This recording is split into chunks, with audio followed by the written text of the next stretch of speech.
Welcome in. Game Time Decisions. We are live on a Monday night home run derby 2024. Pete Alonso tries to tie the record with Ken Griffey Jr. for 3 home run derbies. We've got some youngsters making a debut. Adolis Garcia at home in Texas tonight. It will be the primary focus of our 2 hours here on SportsGrid. But we also have a couple of other things to get to tonight on Game Time Decisions. Kevin Walsh with you. I will be joined by Tom Vecchio, Joe Madden, Coach James Young gets in the fold here as well. We have NBA Summer League. If you're looking around tonight, it's Derby, it's Summer League. That's it.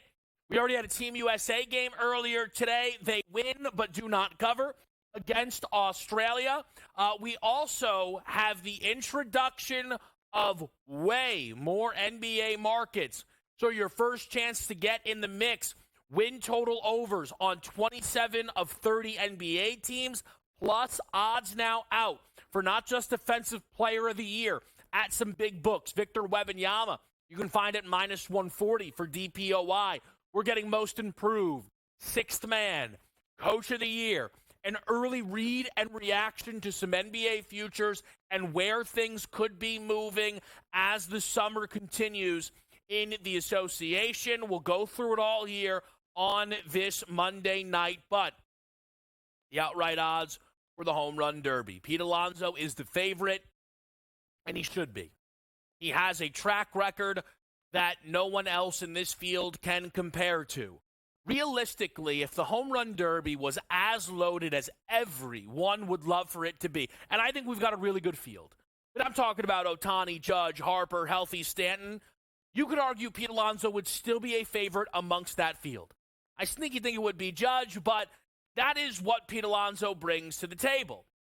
It does, though, tonight, we have questions about what the format will bring to the table. The format change. To get an idea, and I'll try and give it as simplest as I can because it took me even a few times, but basically round 1 is going to look a lot more similar to the NBA's three-point contest. We are no longer in a bracket from the jump, but everybody gets a go, and the 4 best will advance, which is key.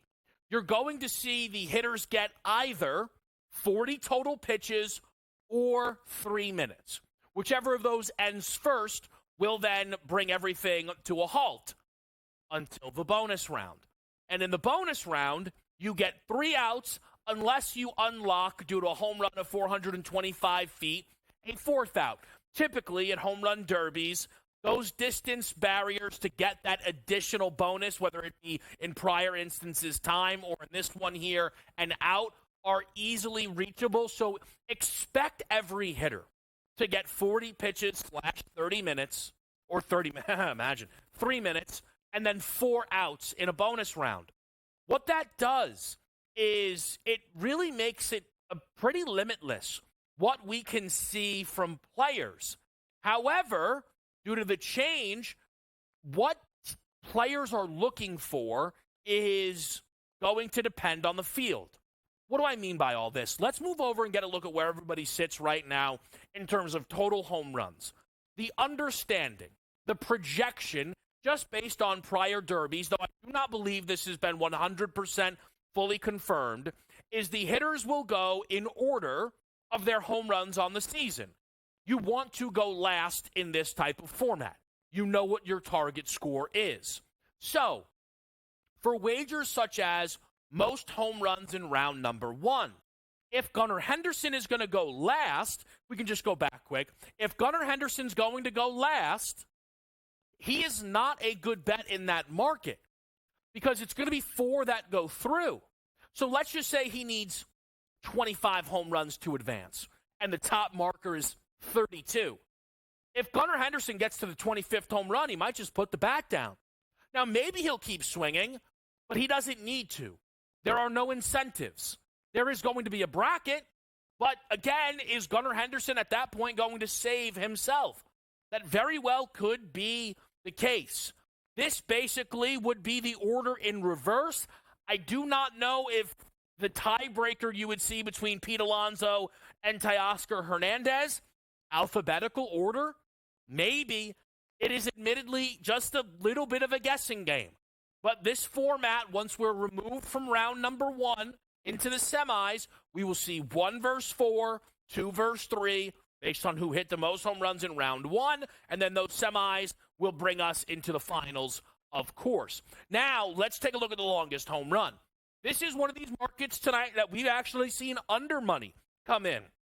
I know someone told me that they saw at one point a 489.5 out there. I know there are still 484.5s in the mix. Tonight in Texas, the roof is closed. It's piping hot. It would have been closed regardless, but you get a 482.5 number. This somewhat correlates to a quick pick. I have a full card tonight. Let's put our first on the board. Bobby Witt Jr.'s longest home run over 475.5. Sometimes at the dirt, look, these numbers are good. They are. We know that to be true. 482.5, don't be surprised if a guy gets to 480, 479. Well, if someone is going to do that, it's likely going to be Bobby Witt Jr. Of the entire field, he holds the longest home run of any this season. That Bobby Witt Jr.'s longest this year went 468. You expect guys to be able to get an even longer shot this year at the Derby just due to the ease, the meatball, and everything. I mean, you realistically should be juicing these baseballs, and you'd like to believe that they are. So you have 475.5 here for Bobby Witt Jr. He is, and we'll get into this a little bit more in a bit, but he is the favorite, Bobby Witt Jr., to hit the longest home run. So I'll play him at 475 here. I know I'm getting minus 110 juice. If he lands in between that 482.5 marker, I can still cash the ticket. And if somebody else hits one, again, 485, 484, that just gives me more confidence then that Bobby Witt Jr. will get there as well. So we're going to go with Bobby Witt Jr. over. If we can look at some round 1 totals for the guys that are going to be out here, you get a sense of where everything lines up. We went alphabetical order for people. The top number right now does belong to Pete Alonso. That checks in at 25.5. The bottom number at the moment, it's Alec Boehm at 18.5. So I've talked a lot about the format. I do think sometimes when we see format changes, there's a bit of leeway there. And I think this format change tonight, again, the comparison for me is a 3-point contest, is going to lead to monster performances. Again, guys are not really losing that much leeway in terms of the 40 pitches or 3 minutes. They're really not. And what we have here is a situation, if it was just, say, Garcia versus Boehm round 1, and let's say Boehm, unfortunately, goes under that 18.5, lands at, say, 15 or so, right? Well, Garcia, coming up second, would hit 16 home runs, and then see you later. What's the incentive to keep going? That is not how it works. So my initial thought was, do I fire away and play everyone's over? But there's some trickiness to that, as I said, about the back-end portion of the Derby. What I'm going to do is play the full round 1 total over 158.5 home runs. It's my favorite bet tonight at the Home Run Derby. It's every single player's total combined. We're going to look for everyone here to continue to chase. The average that we need is just under 20 home runs a guy.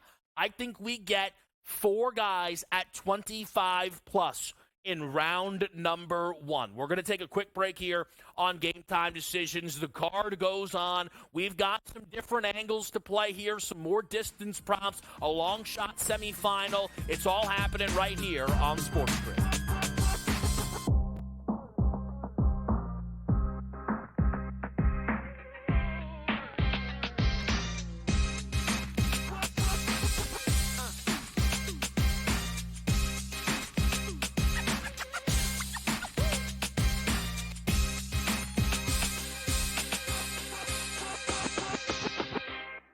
Anyone that's been to a sporting event, the atmosphere before a game, I think Game Time Decisions has that same exact atmosphere. This is our arena.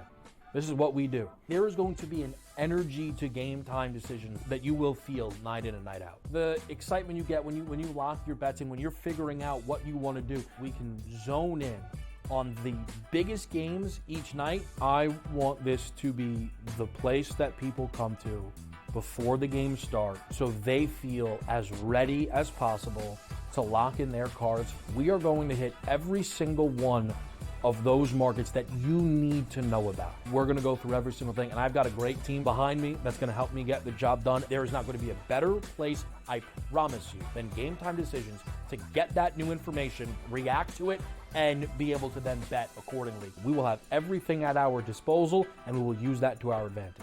I'm Kevin Walsh. Tune into Game Time Decisions from 6 to 8 p.m. Eastern on SportsGrid. Will they both make it? Yes.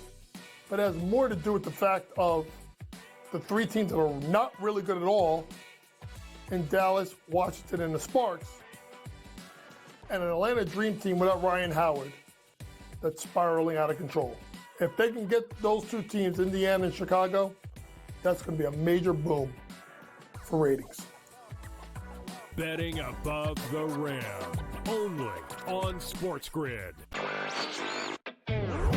It is Canada. You know, Canada is one of those teams that's the darling of the tournament right now. They're still 9-1. To win a tournament, or even to advance far into a tournament like this, you need a bit of good fortune. And it doesn't matter if you're getting the good fortune that Canada has, where they played two matches where they were up a man, or you had the good fortune of Argentina, who's one of the best teams in the world, who just got on the good side of the draw. Newswire, only on SportsGrid.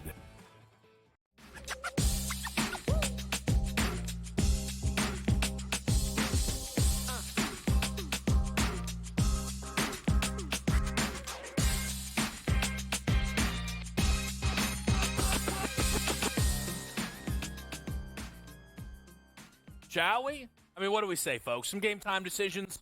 We're live with you right here on SportsGrid. I'm Kevin Walsh. It is a Monday night. It is a home run derby Monday. So 2 picks so far on the board. Bobby Witt Jr. over the 47.5 for the longest distance of a home run. And then my favorite bet is the total round one over, checking in at 158.5. That's all 8 hitters combined. Let's go to that Bobby Witt Jr. distance, and let's just talk some distance overall here about, because every guy has their own individual number listed. And just to kind of re-emphasize why I'm playing Bobby Witt Jr. individually instead of that longest number of 42.5 is you can kind of see the distance that we have here. 469.5, Marcell Ozuna. It's not super far off, but it's far enough. Guys like Adolis Garcia not really even in the range. Gunnar Henderson, 461.5. Like I said, if any of these other 8 can get through 483 feet, then I think Bobby will have no issue doing that. I feel like I'm then just getting a discount here. He's not the only guy I'm going to play, though, in terms of longest distance of a home run. I'm also going to play Jose Ramirez at that 449.5 marker. That number is, with Alec Boehm, the lowest on the board, but it actually does have the best odds. Plus 105 on J-Ram. That number dropped from plus 120. Boehm's checks in at even money. Now, Jose Ramirez does have the shortest distance averaged on the season, but he actually has a long home run this year, and in the 430s. He's much closer to this number than you realistically would anticipate. And I think Jose Ramirez, to some degree, is going to surprise. He has a lot of long odds tonight. I know there's a lot of people who are excited about Jose Ramirez, and I understand why. You know, our very own Donnie Rightside this morning on the early line gave out Jose Ramirez to make the semis as a best bet. Jose Ramirez has been at the Derby before, and it did not go well. So to show up again suggests he is aware of that and is not here to embarrass himself, not here to ultimately fall short. Maybe we'll find out the Derby's not his thing. But Jose Ramirez is here to have a good performance and put on a show, which does speak to another bet. It's not on my card. I've placed it recently. Have to shout out our producer, Pat Foster, in the mix here, who kind of pointed my eye on this one. But it's Ramirez to hit a home run, both righty and lefty, in the Derby. Again, format. I'm going to talk about it ad nauseum. But Jose Ramirez, a switch hitter, will have a lot of opportunities to reset himself and have a little bit of fun. We saw Adley Rutschman do this when the home run derby was back, I believe, in Seattle not all too long ago. Jose Ramirez, if he takes the timeout, can switch from lefty to righty or righty to lefty. If he wants in the bonus round Jose Ramirez, which I believe is what Adley did, can just flip it. And if Ramirez flips, this should be cash. No problem. I don't think he's going to flip for one pitch. And again, he might, but even if he does, he can hit it a country mile. At 7-1, a number that I think still dropping from plus 750. I bet it at 7-1. It's down, I believe, to plus 650. This really just feels like, is Jose Ramirez going to take a chance at swinging from both sides? And if he does, then I expect he'll hit the home run. I think it's worth a shot there on Jose Ramirez. Let's put up odds to be a semifinalist. Again, with that format change, we get brand new markets. Pete Alonso at minus 245. It makes all the sense in the world. I think Pete Alonso has an opportunity to really go nuclear, quite frankly, in round one. Just due to his experience level and how much he cares about the home run derby, I am sure that they have really laid out their approach here and how this is going to feel, getting 3 full minutes to take 40 pitches. I think Alonso's in line to be in the semifinals. I'd be pretty surprised if he doesn't get there. I've talked about the likelihood, what we are expecting, of home runs on the year determining the order. What that will do is get Gunnar Henderson the last spot. And again, you only need to finish top 4. So it's not that Gunnar will know, the number to beat is 33, 34. The number to beat might just be 26, 24. Heck, if this thing is as low as some of the numbers from the book suggest, it might be 22. I know that they're the top 2 options, so I brought them together. Plus 115 for Gunnar Henderson and Pete Alonso, both to make the semifinal, I think is a really strong play here. Now, that is a parlay you can put together on FanDuel. What they do have over on DraftKings are these semifinalist markets of all 4. If you want to get involved there, those parlays seem to be kind of juicing out a lot better. I thought, why not take a chance? It's 22-1. Alonso, Gunnar Henderson, hometown kid Adolis Garcia. And then I took a shot on Teoscar Hernandez. I thought that Teoscar presented enough value, obviously having himself a phenomenal season for the LA Dodgers here. It really, more than anything, again, just through the odds, right? They're pricing out Ramirez and Bohm as no chance guys. And if that's correct, I would then just need the hometown guy Garcia, who's a minus money price, by the way, to get in with Teoscar Hernandez over Bobby and Marcell Ozuna. I thought 22-1 made a lot of sense. I've also made a bet on the American League to win the home run derby. I just like what they bring to the table a little bit more than the National League because it feels like I'm getting 4 guys against Pete Alonso. As I mentioned, the long shot in Jose Ramirez against the long shot in the National League and Alec Bohm, I like Jose Ramirez. Alec Bohm has 11 home runs. Respectfully, what's he doing here, right? I like Jose Ramirez a lot more. Gunnar Henderson has the most home runs on the season. Bobby Witt Jr. has some underlying statistics that people are starting to love, and it's a reason we're seeing Bobby's number continue to drop.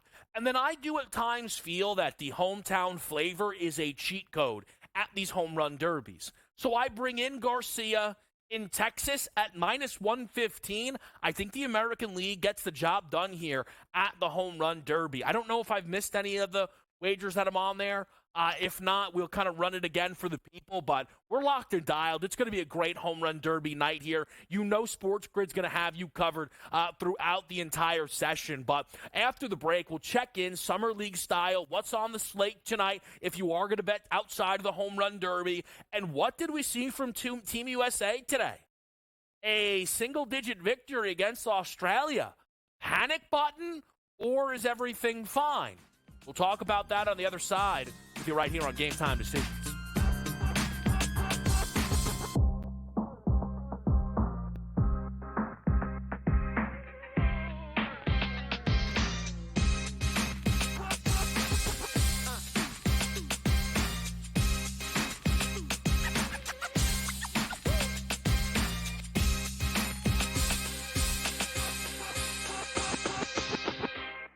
Anyone that's been to a sporting event, the atmosphere before a game, I think Game Time Decisions has that same exact atmosphere.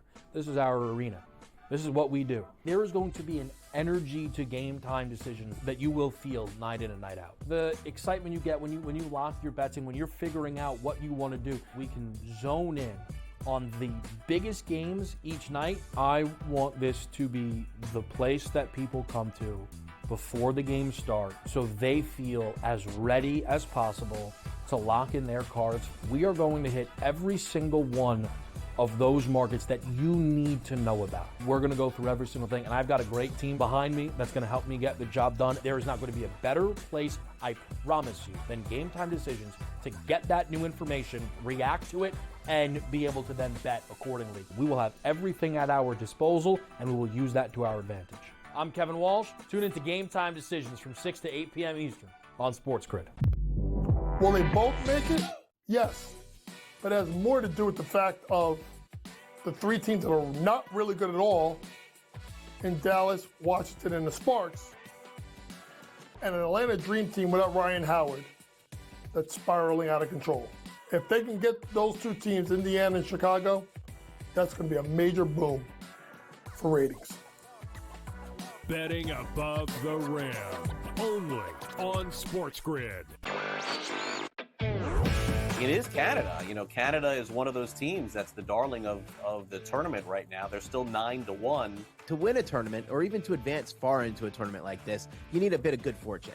And it doesn't matter if you're getting the good fortune that Canada has, where they played two matches where they were up a man, or you had the good fortune of Argentina, who's one of the best teams in the world, who just got on the good side of the draw. Newswire. Only on SportsGrid.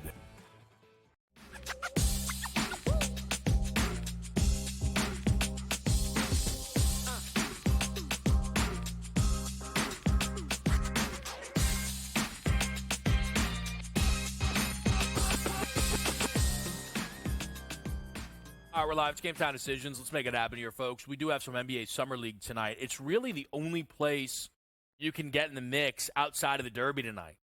I mean, look, I don't know if you guys do, like, low-level soccer. Let me double-check the live board here. What am I disrespecting? Some tennis, never again.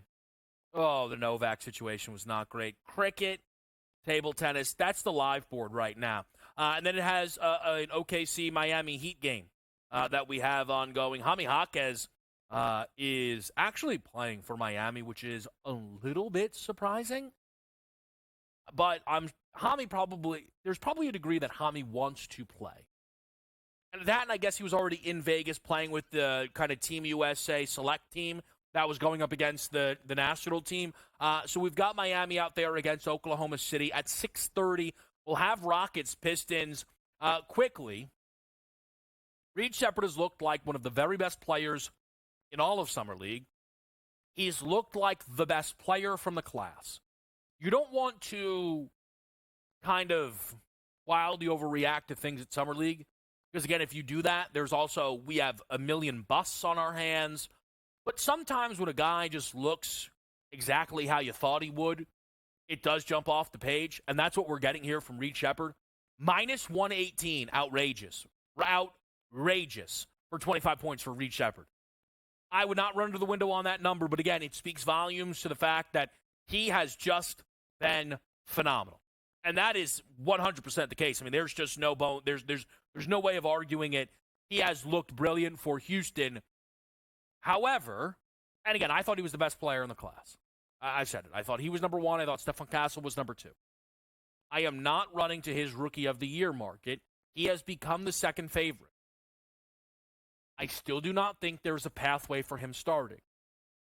It would require Fred VanVleet to be traded. I do not expect that. This is a Rockets team that is very deep. I think Reed will maximize his minutes. I think they might end up with Fred VanVleet on the trading block, maybe regardless of how the season is going, even if it's going well, to make room for Reed.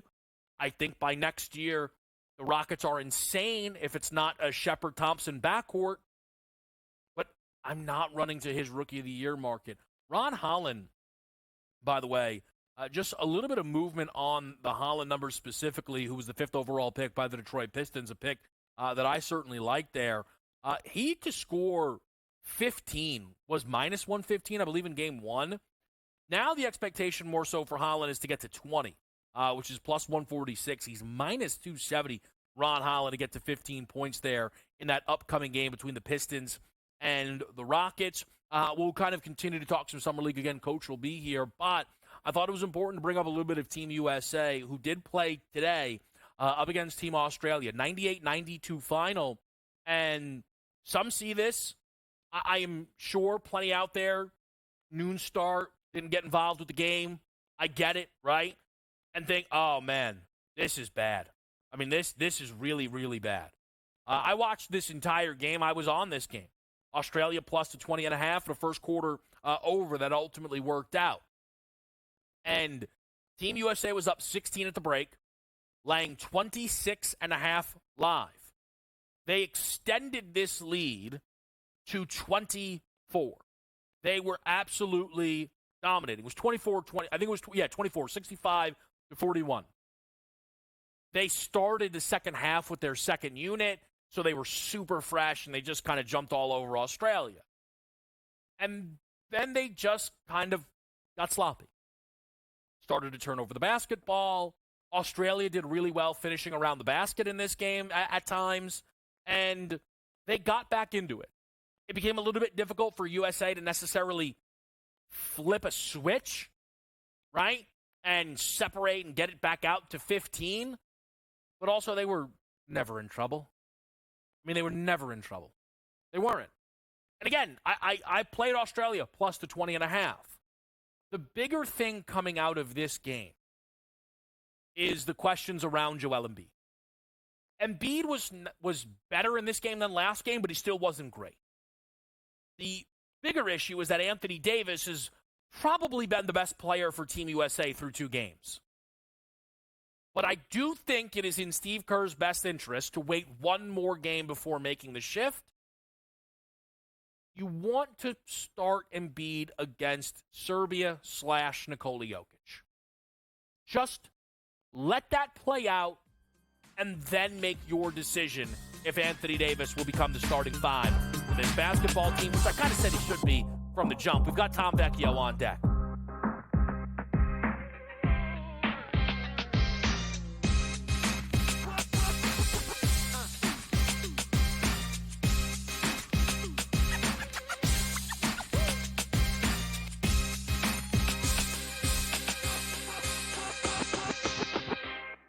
Anyone that's been to a sporting event, the atmosphere before a game, I think Game Time Decisions has that same exact atmosphere.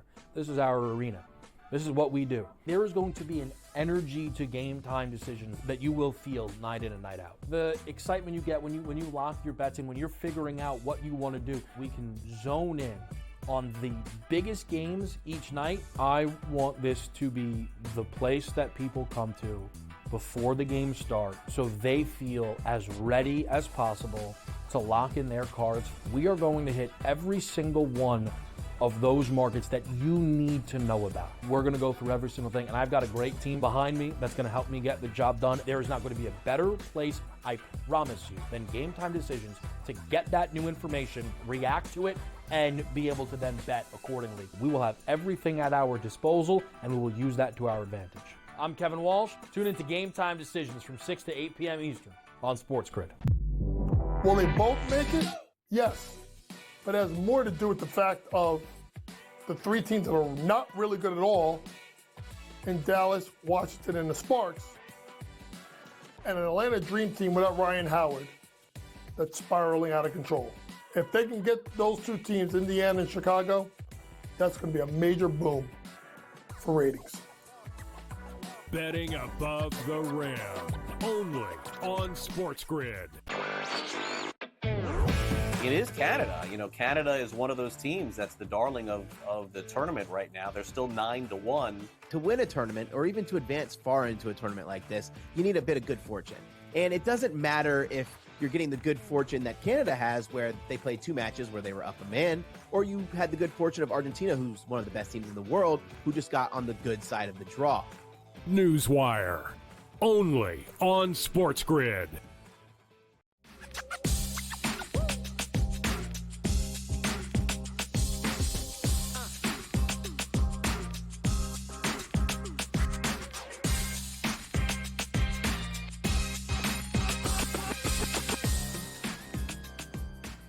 All right, we're back with you right here on SportsGrid. We got our guy Tom Vecchio on a Monday night.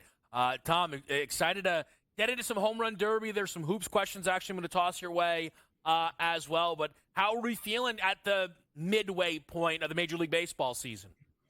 Well, thanks for having me. I'm feeling great. One of my guys, Bobby Witt, I have him to lead the league in hits at, I believe it's 18-1, which I spoke about with you, spoke about with Ben and Donnie. And, right now at the quote unquote halfway point, like you said, he is sitting number one in the league with the most hits. So, long way to go.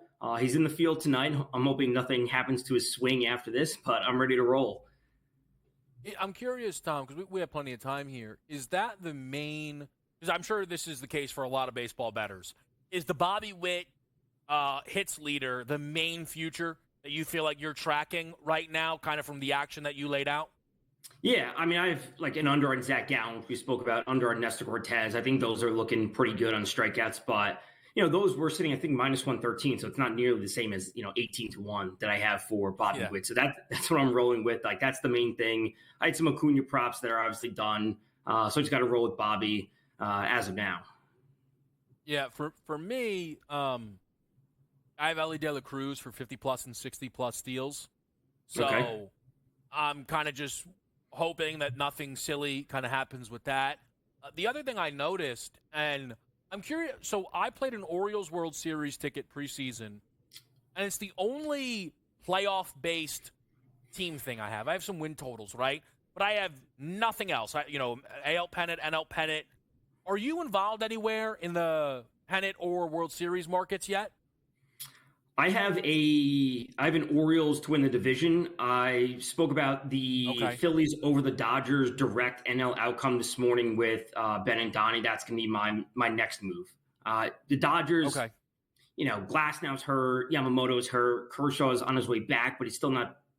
How effective is he going to be? Mookie's still out. Like, it's kind of the thing we've spoken about with NBA teams. Like, they're not healthy. It's just like, let me know when they are, and then we can evaluate them. But they're not healthy right now. I'll take the edge with the Phillies. All right, so some love there for the Phillies, which certainly, it lines up. They've obviously had themselves a phenomenal, again, first half of the season. We've clearly passed the midway point, but everybody understand how this works. All right, let's talk some Derby here. Look, Tom, for a guy like yourself, it's so interesting because there are some people who see an event like this, a little wonky, I can't get involved with this, I take my stuff too serious. And I don't say that negatively. I actually say that as a compliment depending on who I'm referring to. And I am referring to you in that instance, who someone takes their stuff very serious. Well, you're involved in the home run derby. So what was the process for you in placing wagers at this event? First and foremost, we want to have a ton of fun with it because, that's what we have tonight. And, we got to approach this the same way we approach the 3-point contest and the slam dunk contest. And that starts off with the rules. And obviously there's a rule change this year with the time limit, the pitch, 40 total pitches, all those things. But when I said we want to approach it the same way as like a 3-point contest or, dunk, we want to be, building the narrative. So if we like a player in the first round, whoever that might be, it's like, or, to make the final, that is in the first round, we want to be talking about their home run total over in the first round. We want to be talking about to be one of the finalists, to be in the final, et cetera, et cetera. So you want to build that narrative throughout. The players that I'm on specifically tonight would be Pete Alonso and Bobby Witt. So we want to start off with the rules as a base because it is a new format this year. And then we want to, kind of narrow down our field and then move on all in the same direction with props and the different wagers that we have. Yeah, all right. So you're going with some Alonso. You're going with some Bobby Witt Jr. here. The finals matchup price for you is at 12-1. That's enough juice? Yeah, Bobby Witt, obviously a player I'm super high on this year, as you can already tell with the hits total. Yeah. As you said in the previous segment, he's got some amazing underlying metrics. But Pete Alonso is the player that we can trust time and time again. And I almost like the fact that this isn't a head-to-head matchup because going into it, if he was going up against, let's say, Alec Baum, and the first round Baum has like 16, okay, Alonso could set every record he wants and try to get to 40, but realistically, he only needs to get to 18. So at that point, he can kind of cruise. He doesn't know or no one knows what the mark is, not just Pete Alonso, but we don't know what the mark is. It's just all hitters go in the top 4 advance. So because there's no line that he, quote unquote, has to beat, this is where I think we're going to see the strength of some of the true home run hitters with Adolis Garcia, who I think is going to have a huge first round, alongside Pete Alonso. So over 25.5 for Pete Alonso in the first round, and then Alonso versus Witt in the final. Yeah, that makes plenty of sense. I think the fascinating thing, I was talking with someone who played a Gunnar Alonso finals bet. The only reason I didn't play anything in that market is because it's going to turn into a bracket, right? You could get messed up. Now, I think that's more of a worry with Gunnar than Bobby, because I believe Bobby's going to bat much earlier there, where Gunnar might just stop and kind of lock himself into fourth. Like, it wouldn't surprise me if we see Pete Alonso against Gunnar Henderson in the semifinals. Which Correct. Then is just going to mess kind of things up there. I noticed that you were going to play the over for the full home run derby. Talk to me about that. Yeah, so it was sitting at 269.5 this morning. I think it's up at 272.5. I think it's come up a little bit, but even with the rule change, and granted, we saw 341 total home runs last year, 291 the year before. Again, we have to factor in the rule change. I think some of the hitters like Alonso, Adolis Garcia, Marcell Ozuna, these players are to come out and put on a show.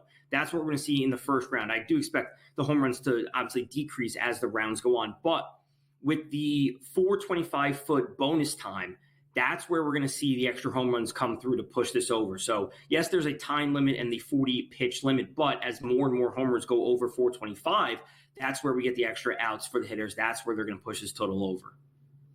So I'm curious, Tom, if I can sell you on something, because I'm not sure if you've seen this number, but it's the round one total over. It's 158.5. It's an average of round up 19.9 home runs a guy. Basically, what you just said is why I'm betting that, because I just think round one is super secure because of the format change. I think the format change is going to get us well through that number. Yeah, I'm on board with that. And like I said, as the bracket, I guess, like I said, it turns into a bracket, that's where we'll see the finals be like, maybe 18 to 15, somewhere around there. But the first round, I'm on board with the players hitting 25, 27, pushing the 30. Yeah. So totally with that.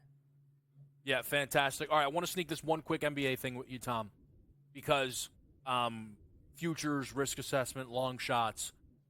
Have you seen the Victor Wembanyama Defensive Player of the Year price? It was minus what? I saw it briefly in a graphic. Was it minus 140 there? Yeah, minus 140 there on those FanDuel odds. A few other. There's a BetMGM had a minus 250. I'm just curious what you make of a season-long player award at that number. Yeah, I would never go remotely close to that.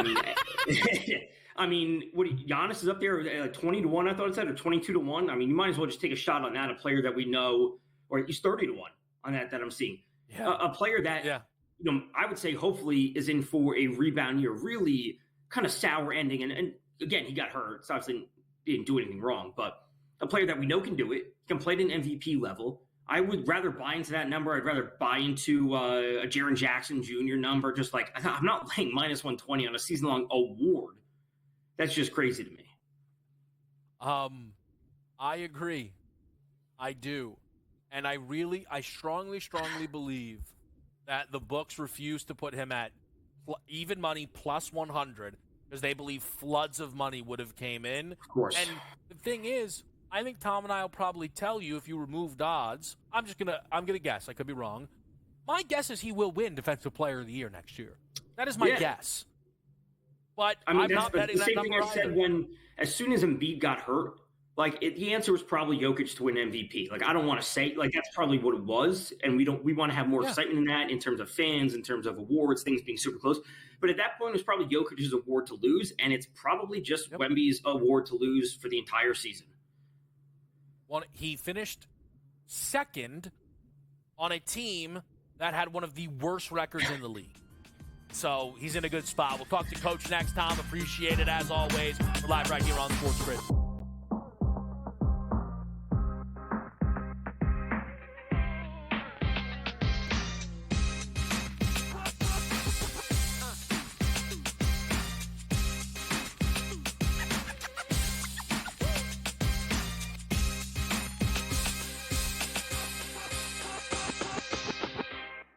Anyone that's been to a sporting event, the atmosphere before a game, I think Game Time Decisions has that same exact atmosphere. This is our arena. This is what we do. There is going to be an energy to game time decisions that you will feel night in and night out. The excitement you get when you lock your bets in, when you're figuring out what you want to do, we can zone in on the biggest games each night. I want this to be the place that people come to before the games start so they feel as ready as possible to lock in their cards. We are going to hit every single one of those markets that you need to know about. We're going to go through every single thing, and I've got a great team behind me that's going to help me get the job done. There is not going to be a better place, I promise you, than Game Time Decisions to get that new information, react to it, and be able to then bet accordingly. We will have everything at our disposal, and we will use that to our advantage. I'm Kevin Walsh. Tune into Game Time Decisions from 6 to 8 p.m. Eastern on SportsGrid. Will they both make it? Yes. But it has more to do with the fact of the three teams that are not really good at all in Dallas, Washington, and the Sparks, and an Atlanta Dream Team without Ryan Howard that's spiraling out of control. If they can get those two teams, Indiana and Chicago, that's going to be a major boom for ratings.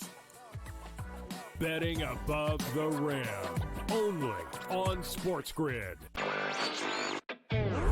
It is Canada. Canada is one of those teams that's the darling of the tournament right now. They're still 9-1. To win a tournament, or even to advance far into a tournament like this, you need a bit of good fortune.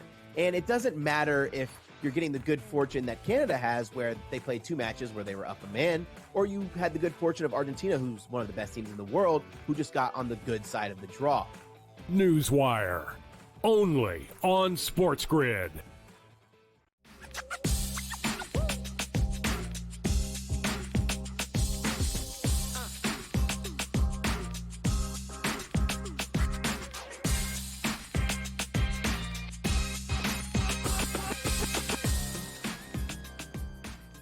All right, we're back to right here on SportsGrid, and we have some NBA Summer League action to break down here, and we've got Coach to help us do that.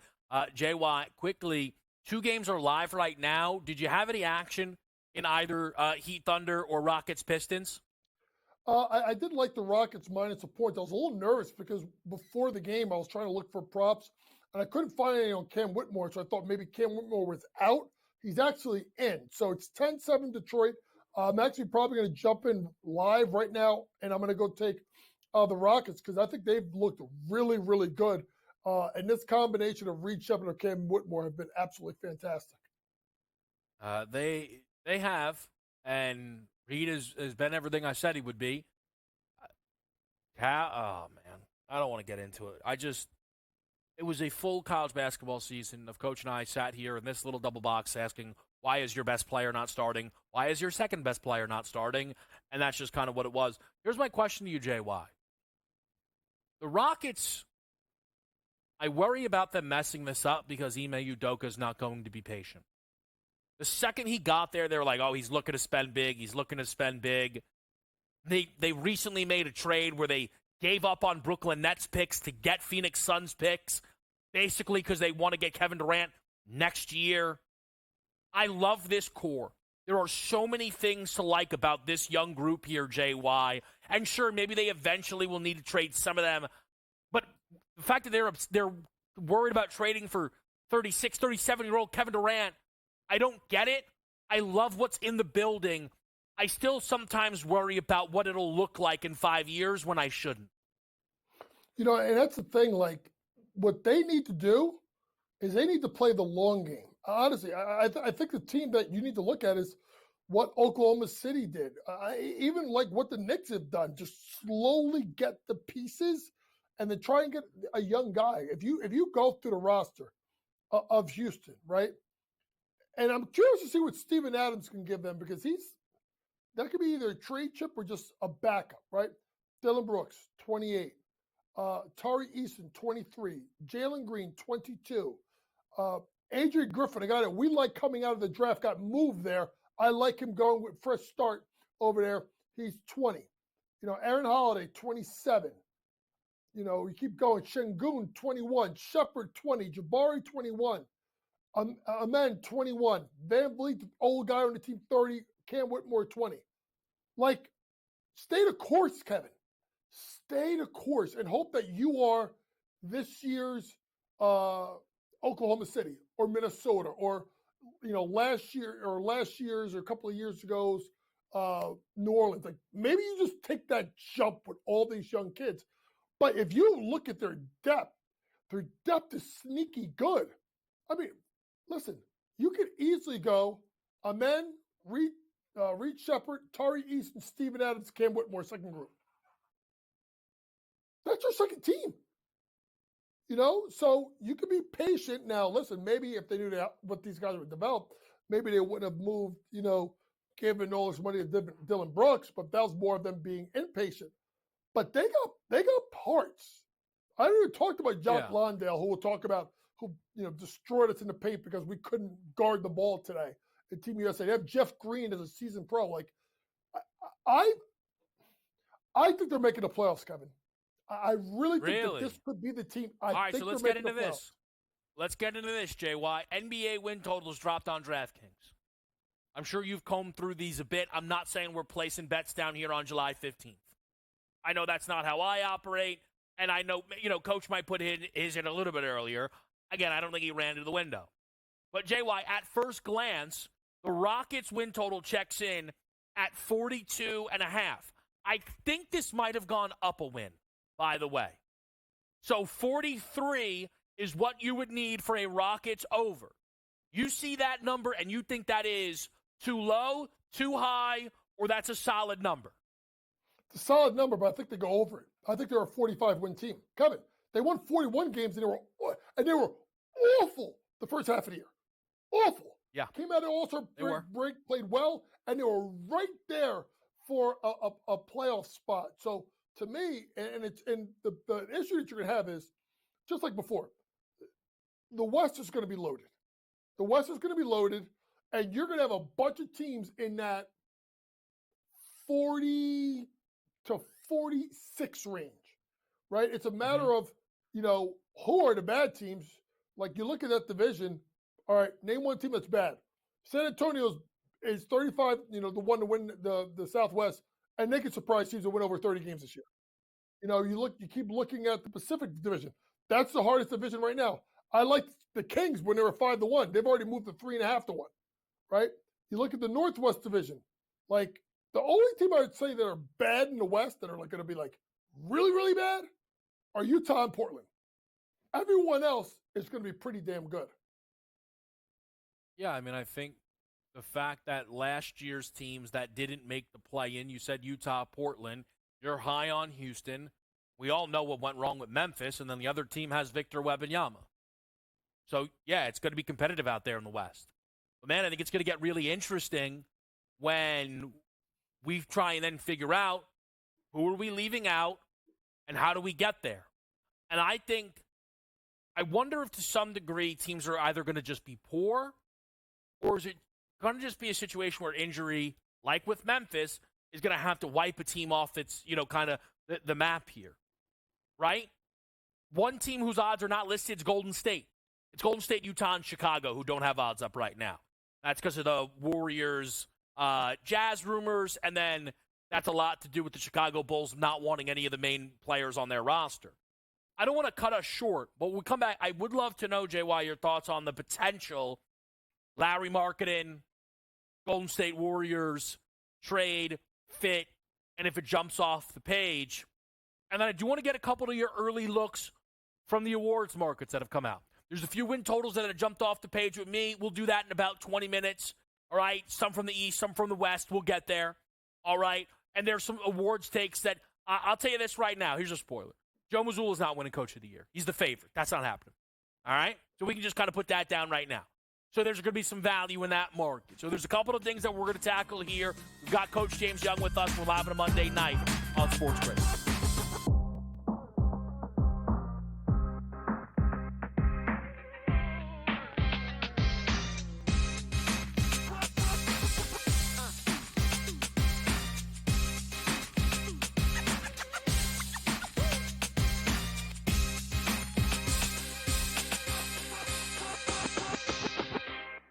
Anyone that's been to a sporting event, the atmosphere before a game, I think Game Time Decisions has that same exact atmosphere. This is our arena. This is what we do. There is going to be an energy to game time decisions that you will feel night in and night out. The excitement you get when you lock your bets in, when you're figuring out what you want to do, we can zone in on the biggest games each night. I want this to be the place that people come to before the games start so they feel as ready as possible to lock in their cards. We are going to hit every single one of those markets that you need to know about. We're going to go through every single thing, and I've got a great team behind me that's going to help me get the job done. There is not going to be a better place, I promise you, than Game Time Decisions to get that new information, react to it, and be able to then bet accordingly. We will have everything at our disposal. We will use that to our advantage. I'm Kevin Walsh. Tune into Game Time Decisions from 6 to 8 p.m. Eastern on SportsGrid. Will they both make it? Yes. But it has more to do with the fact of the three teams that are not really good at all in Dallas, Washington, and the Sparks, and an Atlanta Dream Team without Ryan Howard that's spiraling out of control. If they can get those two teams, Indiana and Chicago, that's going to be a major boom for ratings. Betting above the rim. Only on SportsGrid. It is Canada. You know, Canada is one of those teams that's the darling of the tournament right now. They're still 9-1. To win a tournament, or even to advance far into a tournament like this, you need a bit of good fortune. And it doesn't matter if you're getting the good fortune that Canada has, where they played two matches where they were up a man, or you had the good fortune of Argentina, who's one of the best teams in the world, who just got on the good side of the draw. Newswire. Only on SportsGrid.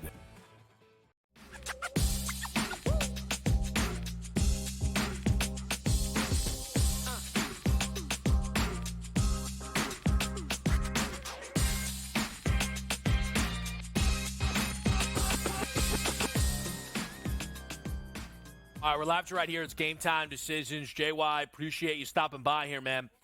We talked a little bit about marketing to Golden State. Now, there's a rumored package out there of Moses Moody and all the picks. Apparently, Utah is asking for Moses Moody, all the picks, and Kuminga, and Pods. If I was Golden State, I'd hang up. I'd never call him back. Again, this is what Danny Ainge does, and he asked Danny Ainge. Basically, if you were selling a house that was worth $1 million, right, or he had a house that was worth $1 million, he asks you to pay $25 million. Like, he doesn't try to get a little bit more. He asks you for nonsense and then hopes that basically you can land at $5 million on that $1 million house. But it's worked for him in the past. So, Jay Watt, let's just say the deal gets done and they lose Moody, okay, one of Pods or Kuminga, I don't know, right? But if Larry Marketing, Steph Curry, Draymond Green, that's your core, are you going to be in on the Golden State Warriors? Do you think they should be pushing in for a move like this? No. Okay. I think Laurie's good, but I don't think he's all that in a bag of chips. I mean, he's not going to turn around and you take Laurie. And here's the thing. If you start, like, lining up, like, where do they play, right? You're still going to need a center because Draymond's too small. Draymond's not coming off the bench, and now Larry Markkanen's your small forward. So to me, as much as Kuminga will be, you don't want to move, he's not going to want to come off the bench, right? So if you trade 2 of the 3, I think you keep Pods because Pods are 2. It just naturally flows in their lineup. You know, then you have someone like Trey, unless you want to start someone like, and then you're good. And obviously you can start Trace Jackson Davis, be uber athletic in the front court. But if they make the move, Kev, okay, are they better than Sacramento? People may not like this. I don't think so. I would take Sacramento. Are they better than Dallas? No. Are they better than Memphis? No. Are they going to be better than New Orleans? I'm big on New Orleans. No. Are they better than Oklahoma City? No. Are they better than Minnesota? No. Are they better than Denver? No. My opinion. I think they're still a middling team. I don't know if they have the depth. I am worried about their age. And these young teams are coming up. And Kevin, what a couple of these teams between Memphis, Houston, and who's the third? Memphis, Houston, New Orleans. 2 of those 3 teams are going to make a huge jump, in my opinion. So where does that leave Golden State? I don't think it makes it that much better. There's going to be a team that misses the playoffs in the West, and it's going to be an outright disaster. Who is it going to be is a very, very real question. To Coach's point, here's the thing. We can't turn injuries off, right? Like the Lowry move would make them better. I think Larry Markin is actually sneaky, a super valuable guy in today's league. 7-footer, can stretch the floor, protect that rim a little bit. I mean, this guy has made an all-star team before, okay? But if Steph goes down, none of it matters. And they are dead. And there are, look, it's not Kawhi-level questions. It's LeBron-level questions that people always ask about LeBron but never ask about Steph. JY, talk to me on the awards here. Look, you and I have all summer, and I'm sure we'll be chopping it up over the weekend. But anything jump off the page? Our first glance here at these markets. Okay, I'm going to kind of go quickly and just hear me out, folks. These are things that I'm looking at right now. If I bet today, which I'm not, MVP, I'm going with SGA. I think they're going to be the best team in the Western Conference. He's going to have an absolute monster year. Getting Caruso and Hartenstein only helps him. Defensive Player of the Year, go take Wemby now. Get him now. Don't go with the DK. DK has him at minus 240. It's minus 160 on FanDuel. Go get it now. He may win it the next 10 years. Rookie of the Year, I've talked about Edie.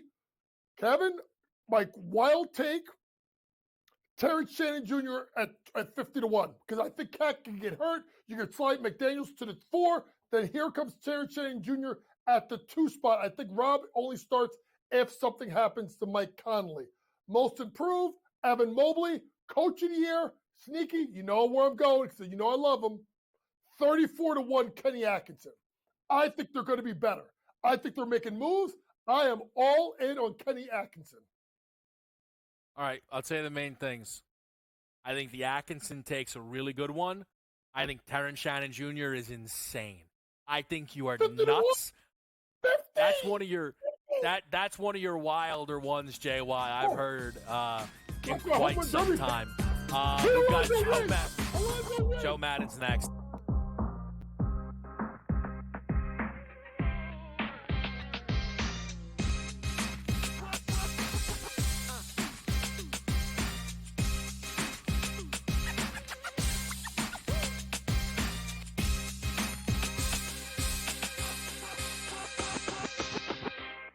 Anyone that's been to a sporting event, the atmosphere before a game, I think Game Time Decisions has that same exact atmosphere.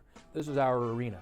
This is what we do. There is going to be an energy to Game Time Decisions that you will feel night in and night out. The excitement you get when you lock your bets in, when you're figuring out what you want to do, we can zone in on the biggest games each night. I want this to be the place that people come to before the games start so they feel as ready as possible to lock in their cards. We are going to hit every single one of those markets that you need to know about. We're going to go through every single thing, and I've got a great team behind me that's going to help me get the job done. There is not going to be a better place, I promise you, than Game Time Decisions to get that new information, react to it, and be able to then bet accordingly. We will have everything at our disposal, and we will use that to our advantage.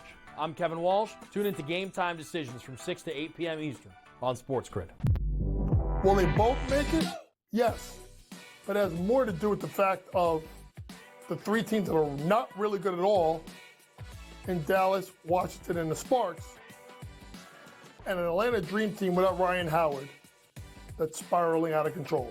If they can get those 2 teams, Indiana and Chicago, that's going to be a major boom for ratings. Betting above the rim, only on SportsGrid.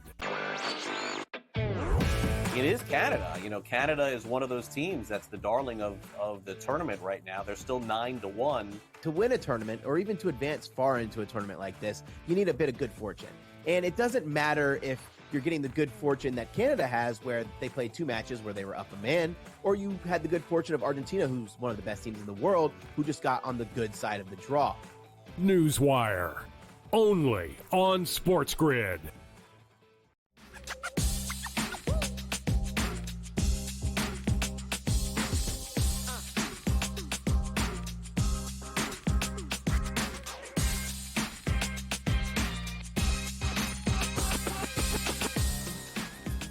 All right, we're live on Game Time Decisions. We're happy to have you. It's a Monday night. I'm Kevin Walsh. I'm joined by Joe Madden. Joe, it's great to see you because look, it's always great to have Joe Madden here, but you know why it's especially fantastic, Joe? There are no Nationals that we can bet on tonight, which makes it a great, great night of baseball. I thought you were going to say something else on how we couldn't, lose money on the Toronto Blue Jays because it cost me the other day, Kevin. Faded them, and what did they do? They came out and got the win there. It was a heartbreaking one, but yeah, Nationals can't lose this money either tonight. Yes. Oh my, Jake Irvin bounce back spot denied. What an unfortunate scene that was. They did send their fourth string closer though to the All-Star game, so look, even the Nationals get a little bit of a handout there. Joe, let's talk some home run derby. Yeah. Are you getting involved in the outright market here with Pete Alonso, the favorite, looking to win this for a third time?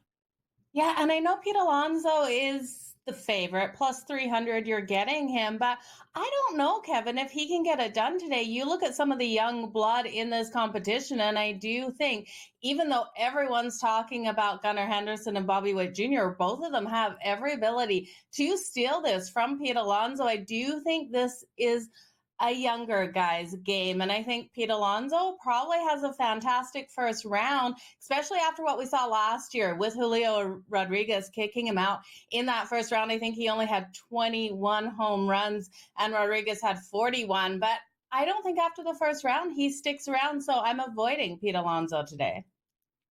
All right, fair enough there. Man, I really do.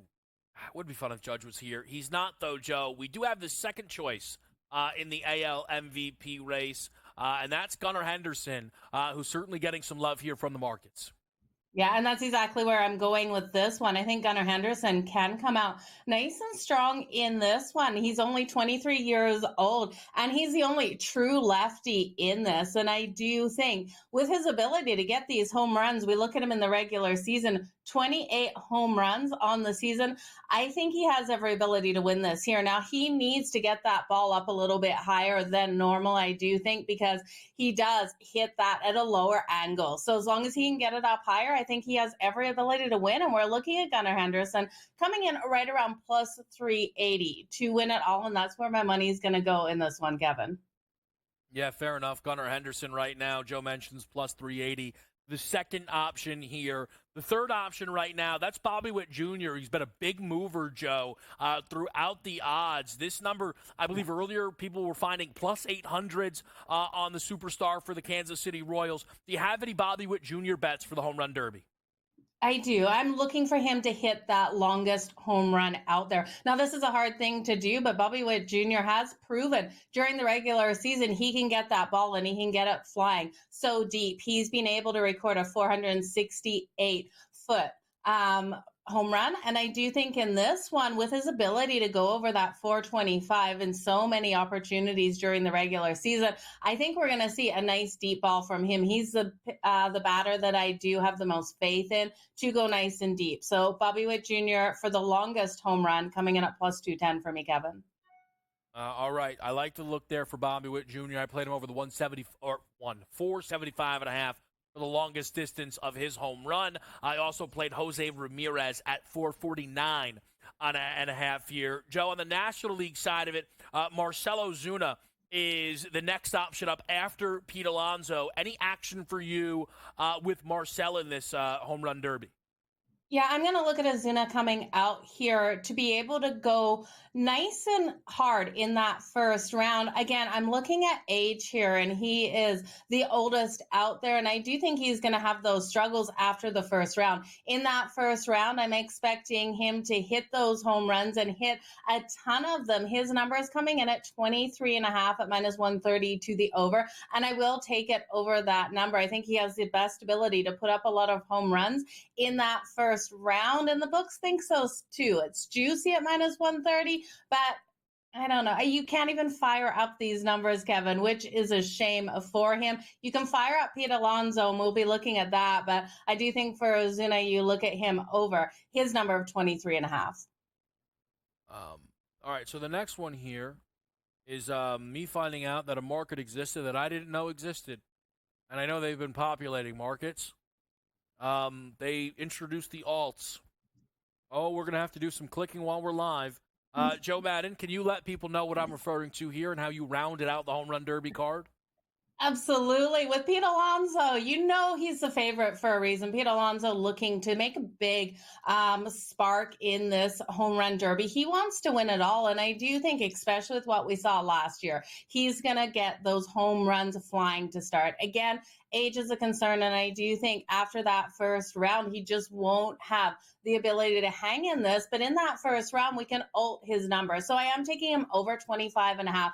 That's the standard number for his home runs. That's coming in at minus 105, but I'm going to fire it up. 30 plus home runs in the first round for Pete Alonso, coming in at plus a 340. And you look at him here in the first round last year, 21 home runs only. And Julio Rodriguez hit 41. He's going to be frustrated from that. He knows he has to come out. He wants to win this.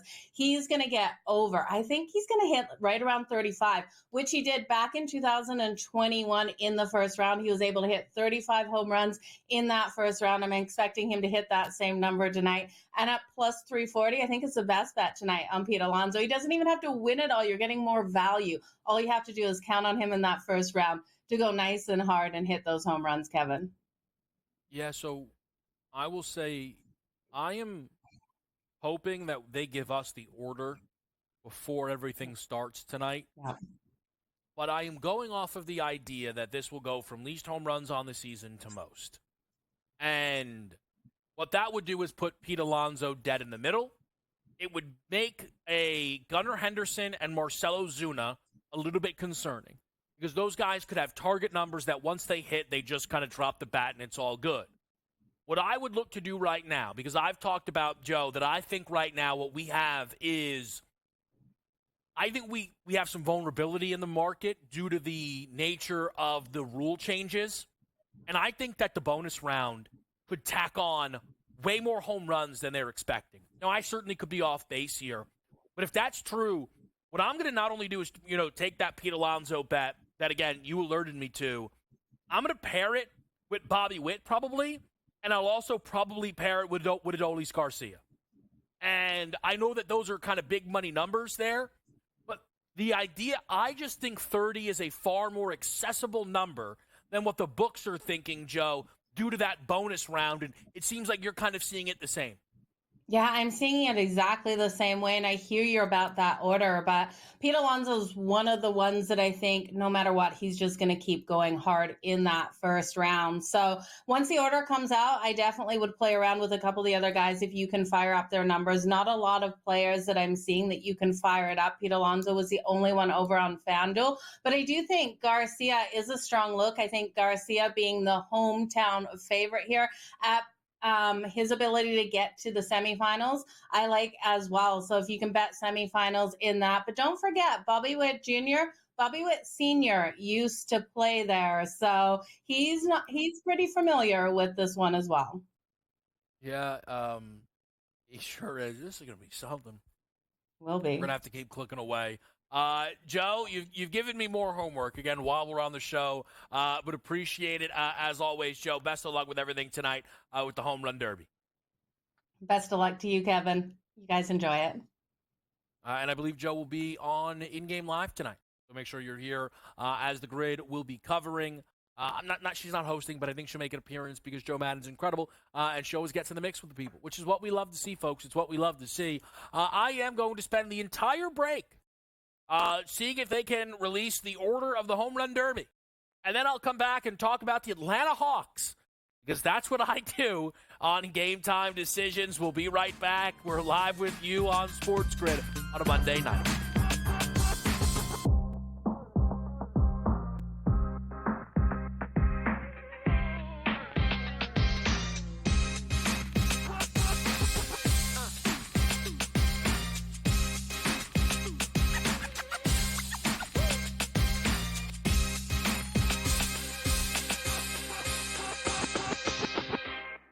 Anyone that's been to a sporting event, the atmosphere before a game, I think Game Time Decisions has that same exact atmosphere. This is our arena. This is what we do. There is going to be an energy to game time decisions that you will feel night in and night out. The excitement you get when you lock your bets in, when you're figuring out what you want to do, we can zone in on the biggest games each night. I want this to be the place that people come to before the games start so they feel as ready as possible to lock in their cards. We are going to hit every single one of those markets that you need to know about. We're going to go through every single thing, and I've got a great team behind me that's going to help me get the job done. There is not going to be a better place, I promise you, than Game Time Decisions to get that new information, react to it, and be able to then bet accordingly. We will have everything at our disposal, and we will use that to our advantage. I'm Kevin Walsh. Tune into Game Time Decisions from 6 to 8 p.m. Eastern on SportsGrid. Will they both make it? Yes. But it has more to do with the fact of the three teams that are not really good at all in Dallas, Washington, and the Sparks, and an Atlanta Dream Team without Ryan Howard that's spiraling out of control. If they can get those two teams, Indiana and Chicago, that's going to be a major boom for ratings. Betting above the rim, only on SportsGrid. It is Canada. Canada is one of those teams that's the darling of the tournament right now. They're still 9-1. To win a tournament, or even to advance far into a tournament like this, you need a bit of good fortune. And it doesn't matter if you're getting the good fortune that Canada has, where they played two matches where they were up a man, or you had the good fortune of Argentina, who's one of the best teams in the world, who just got on the good side of the draw. Newswire, only on SportsGrid.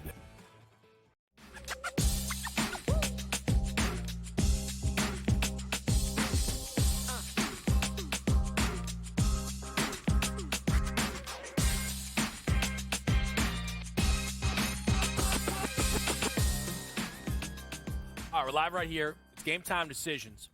There is a tweet from an Orioles beat reporter, Roke Kubica. Just forgive me. It's at MASNROCH. So give him some credit there. He did tweet out batting order of the first round has Gunnar Henderson going last because he has the most home runs in the first half. So, first of all, that, by the way, would make Gunnar Henderson big-time favorite material in head-to-head matchups. Because he can stop swinging. There is no guarantee he will, though, for the record. Let's just say, again, let's just use kind of very simple numbers, right? Let's say the most home runs anybody has is 30. Let's say Gunnar Henderson needs 20 in order to advance, right?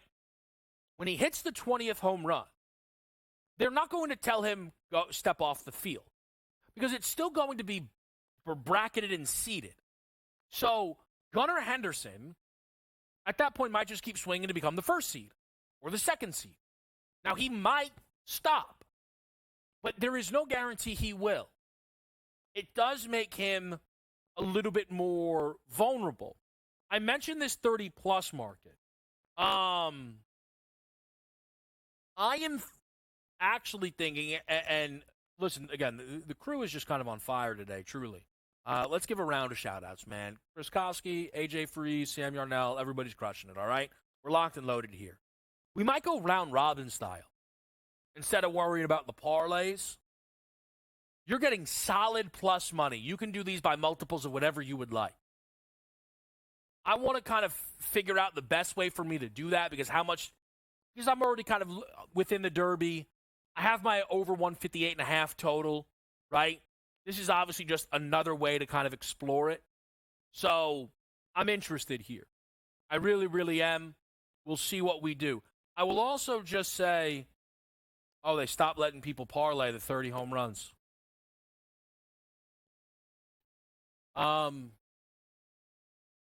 Congrats to anybody out there who ran to the window. Because that's what happened. That's what happened. I don't know if they'll let you round robin anymore. I don't think so. But all right. People are in the mix. Atlanta Hawks, anybody? Look, NBA win totals got dropped, and I just think it's always noteworthy when we get brand new markets for the very first time. and we have 27 of 30. And what we have now is kind of full menu, right, of awards, which is fantastic. But they dropped the win totals for the NBA, and I am very interested. Early read in the Atlanta Hawks over. The number's at 36. Let me see. Let me just double check. I want to double check. I believe it's at 34 and a half. That Atlanta Hawks number there.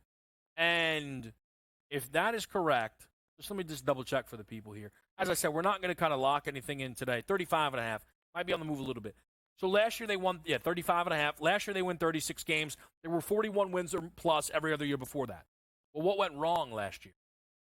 Trae Young was injured. So that number, people will say, they got over by one, they just lost to DeJounte Murray. Oh, my goodness, under. Trae Young played 54 games last year. That's where things went wrong. And I know people say, they were better without Trae. Trae Young is their best player. And if they are not going to trade Trae Young, which is, again, why I'm not betting this today. I'm not. But it's just kind of things that jump off the page here. Atlanta is not incentivized to tank. Spurs have their pick. That's an early one to circle up. Just some of the top win totals out there. Celtics have the biggest number. No surprise. That checks in at 57 and a half. Oklahoma City has that second biggest price out there from a win total of it. 55 and a half. If you want to get in at that range there. LA Lakers, of course, are going to be a popular win total. We know that that's always the case. Their number checks in at 44 and a half, which is actually a number the Lakers cleared last year. 45 and a half at some books, so kind of moving around here. I don't know if that's the thought the Lakers got worse, but there is some people who have said, I've seen some kind of early thoughts on win totals and stuff. Can we trust LeBron and AD to stay that healthy again? I think that's fair. 76 played by AD, 71 games played by LeBron. You go to the year before that, they played 55 and 56 respectively. So I get it. I absolutely get that hesitation from their health and if they're going to be able to kind of cross that finish line there. But like I said, the one that jumped off the page the most to me, which I know sounds odd, was the Atlanta Hawks. Can we talk some awards quick? Look, let's just do the Wemby thing. The Defensive Player of the Year award. So we talked about that minus 250 BetMGM price, right? Well, FanDuel comes in at minus 140, which is really interesting to me. Minus 170 on DraftKings. I wonder if that minus 140 was inviting money. Look, these books are aware of what others are doing. And at minus 140, they took action. They're up to minus 160. I expected the Wemby number to be strong. Again, that minus 140, I didn't expect minus 250. Minus 140, which is, I mean, again, you want me to go through all the other awards? I mean, Coach of the Year, 9-1, Clutch Player, 10-1, Sixth Man, plus 450, Most Improved, 10-1, Rookie of the Year, 6-1, and then MVP, Jokic is plus 360. Minus 140 is a monster number for an award. I expected, again, something in that range. I was hoping it wouldn't happen. I would bet Wemby at more of a plus price. It's still an award.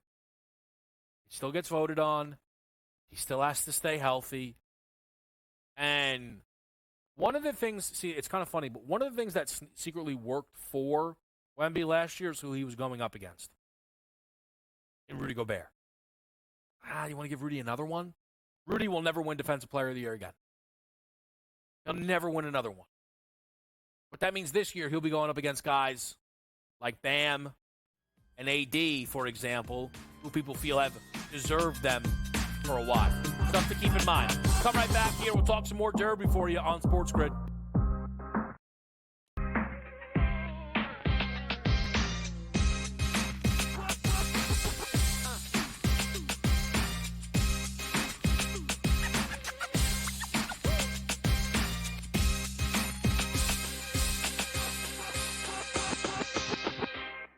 Anyone that's been to a sporting event, the atmosphere before a game, I think Game Time Decisions has that same exact atmosphere.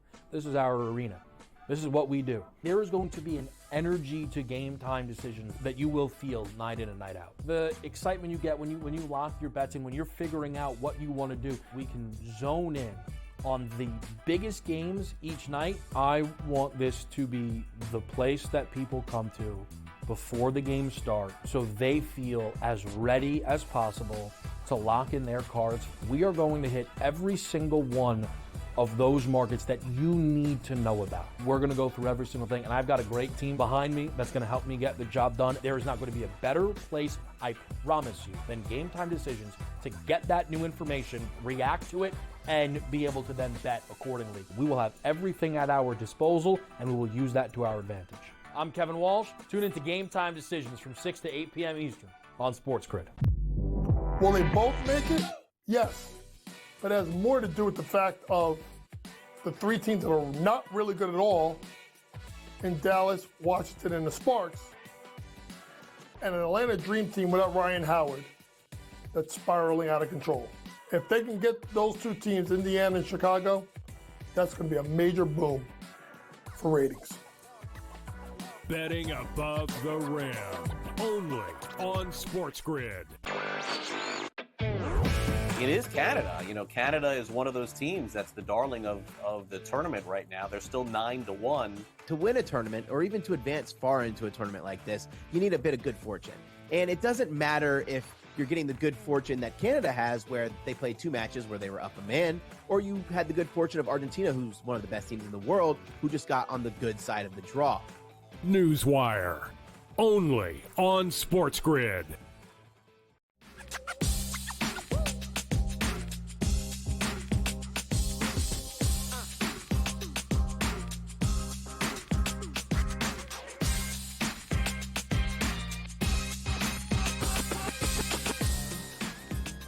Back right here. It's Game Time Decisions. We are live with you on a Monday night.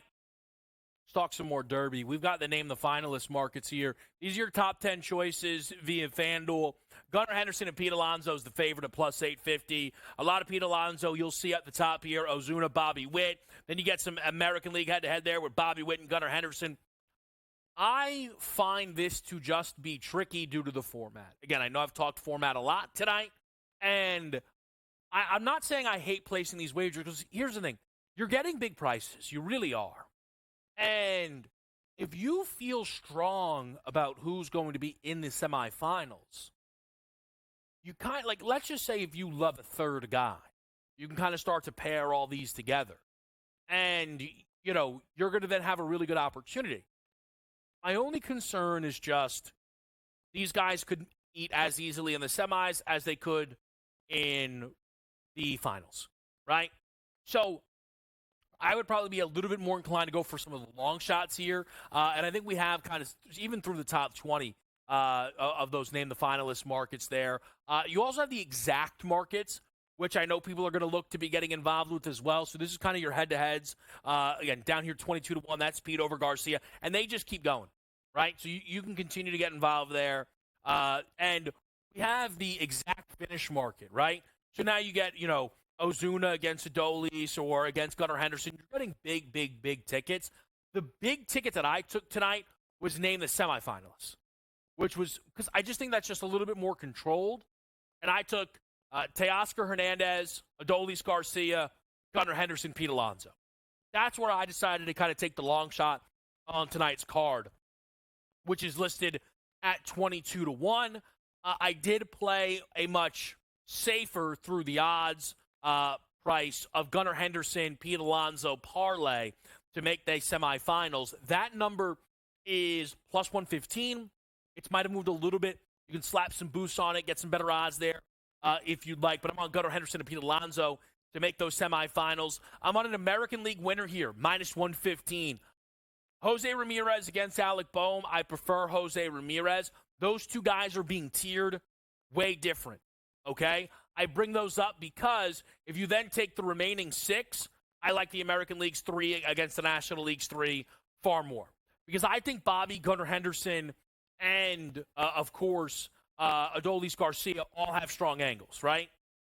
Bobby's kind of got all the advanced metrics and, the bat speed and things of that nature.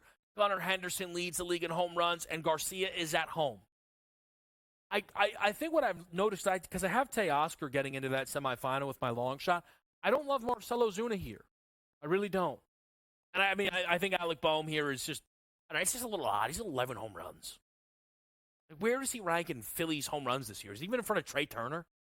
Trey Turner's been red hot. Get the guy an NL MVP. Why not? So that's what I decided to do. I played the American League to win at -115. I did with the semifinalists.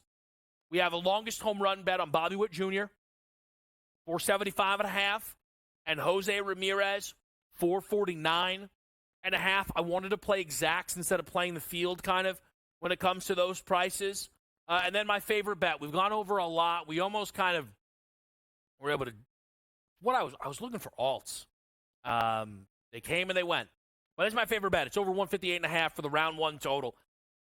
It's just one of these instances where I think the format is going to lead to way more home runs than the books do. I think we're really set up to see 4+ guys, call it, at 25 a pop. What that's going to do then is the remaining 4 would need to get to 59. You're now talking 15 home runs a guy, right? And that's if the other guys land exactly at 25. I feel really, really good about that. It's my favorite bet here at the Home Run Derby. Oh, quickly, Jose Ramirez, lefty and righty, down to +390. Here's what I'll say. That is not a bet. It's a bet to take a chance that he's willing to do it. I know it's probably frustrating if you missed out on the 7-1, 650. There's a world where that bet should just be like even money, right? I think that the trickiness of the wager is that they're offering the no, right? So they're that's why we're getting such a nice plus price. Like, they probably wish they could go back in time and hang it at 2-1, yes only. I think you're fine at +390 if you want to take a chance that J-Ram has a little bit of fun here at the Derby in Texas. We're going to continue to break this all down. We've got Dave Sharapan around the corner. We're live on SportsGrid here. It's a Monday night.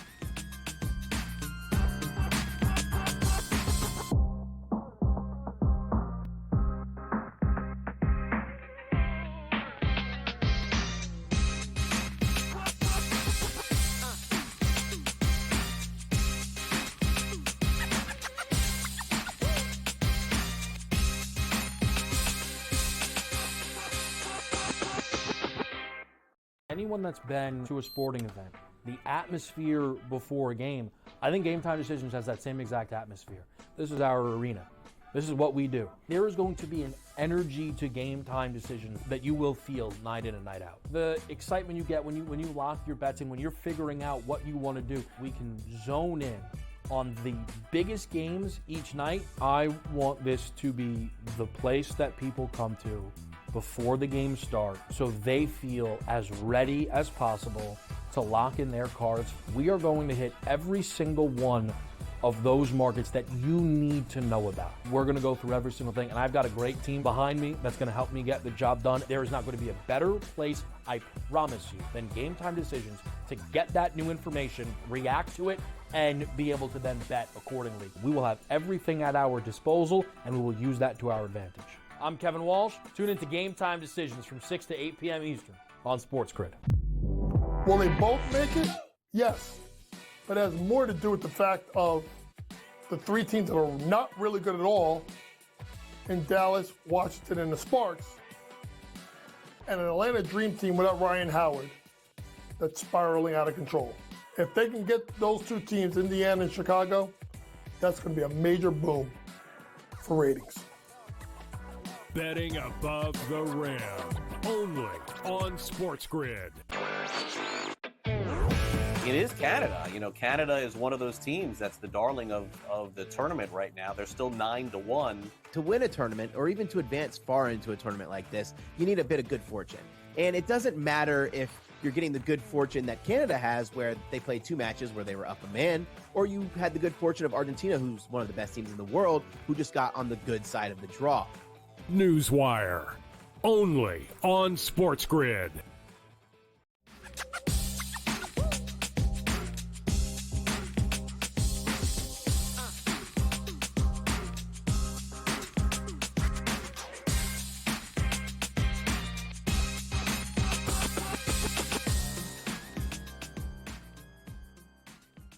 All right, we're back to right here on SportsGrid.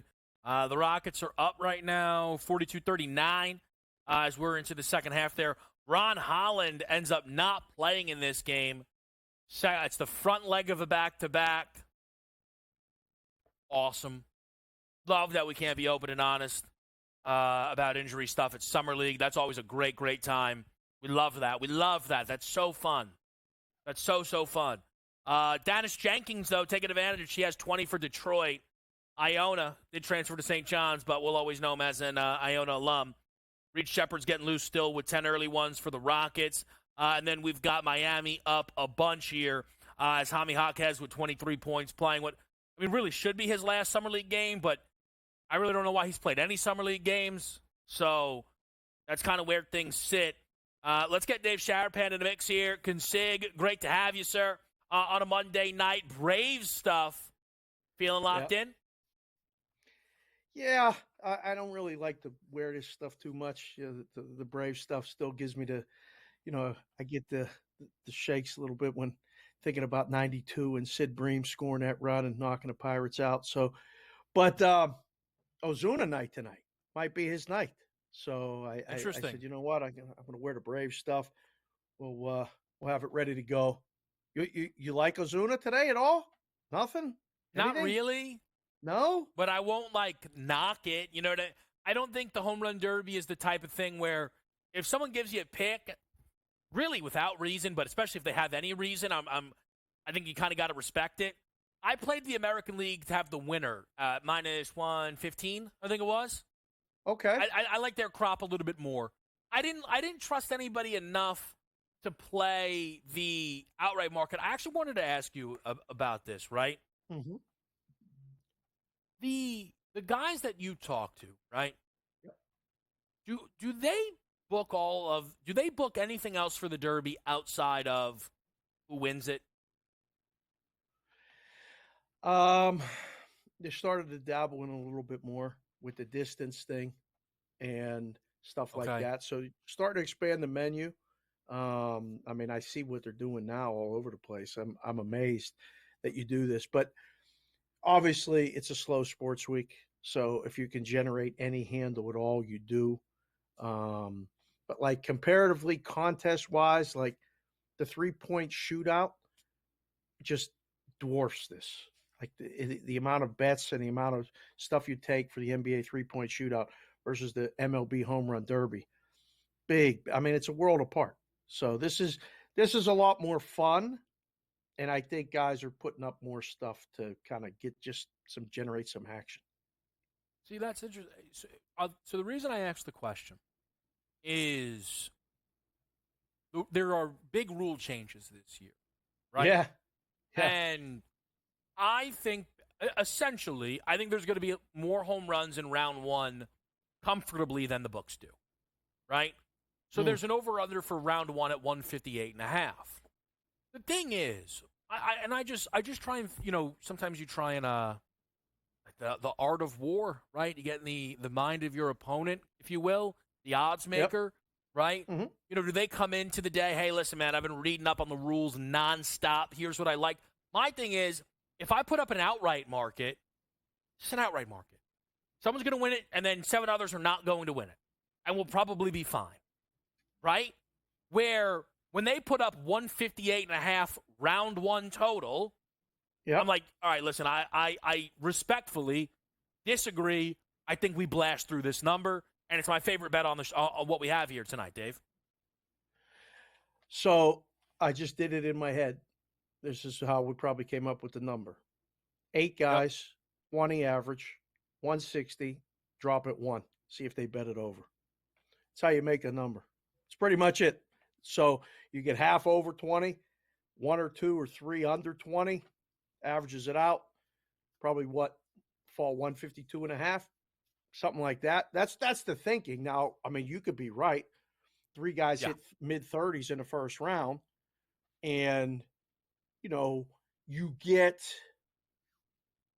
I don't know, what's the high? You think way over.